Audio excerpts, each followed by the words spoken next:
As a child, I grew up in a free Australia.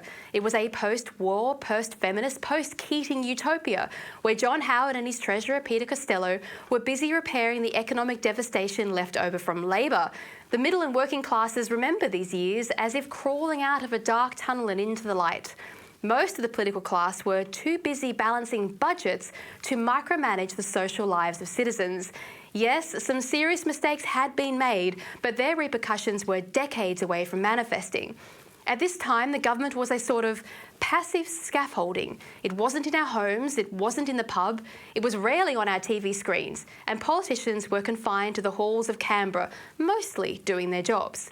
In those days, we were being raised by grandparents and great-grandparents who remembered the final World War, people who saw the great evil of communism, fascism and National Socialism face to face.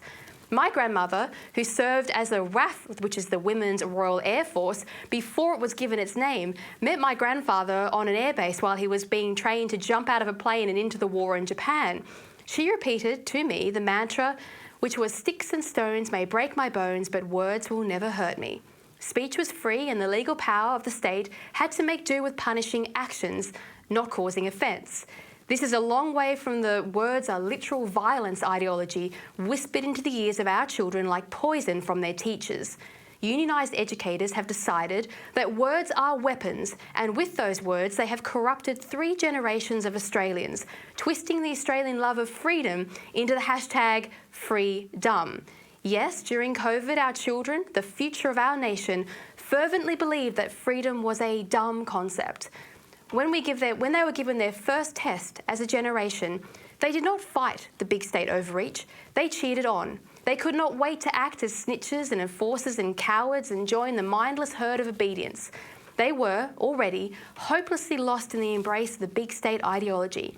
Those kids did not reach that level of emotional corruption solely from the influence of their teachers.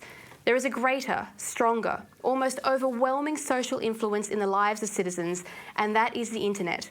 Now, my childhood came at a time when the internet was in its infancy. It was a strange, shadowy world of black screens and green writing that only a handful of programmers, like my father, understood.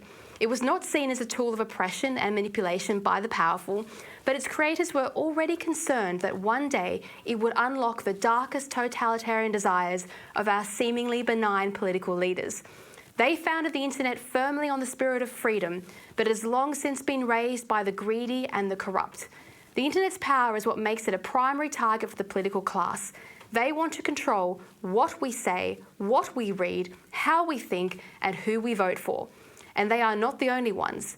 The internet has become the means by which foreign regimes, communist regimes, saturate the minds of our children with a variety of propaganda, ideological rot, and dangerous behaviours. It has become a quagmire full of monsters, and now even adults are being lured into the madness.